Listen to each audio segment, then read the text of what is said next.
ঘন্টার পর চট্টগ্রাম বন্দর চ্যানেলে প্রবেশ করে রাশিয়ান নৌবাহিনীর ৩ যুদ্ধজাহাজ। এই সময় সামরিক রীতিতে বাংলাদেশ নৌবাহিনীর একটি সুসজ্জিত বাদক দল বাজনার তালে তালে স্বাগত জানায় রুশ যুদ্ধজাহাজগুলোকে। পরে চট্টগ্রাম পতেঙ্গা কন্টেনার টার্মিনালে নোঙর করে বিশ্বের দ্বিতীয় নৌশক্তিধর রাশিয়ান এই যুদ্ধজাহাজগুলো। এর আগে সকালে সফরকারী জাহাজগুলো বাংলাদেশ জলসীমায় পৌঁছালে অভ্যর্থনা জানায় বাংলাদেশ নৌবাহিনীর জাহাজ খালেদ বিন ওয়ালিদ।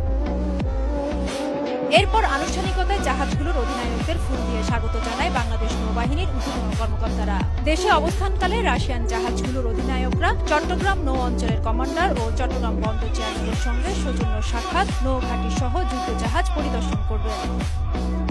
এই সফর দুদেশের নৌবাহিনীর কর্মকর্তা ও নাবিকদের পেশাগত মতবিনিময়, ভবিষ্যৎ প্রশিক্ষণ ও পারস্পরিক সহযোগিতার সুযোগ সৃষ্টির পাশাপাশি দ্বিপাক্ষিক সম্পর্ককে আরও জোরদার করবে বলে আশাবাদ সংশ্লিষ্টদের। সফর শেষে আগামী ১৬ এপ্রিল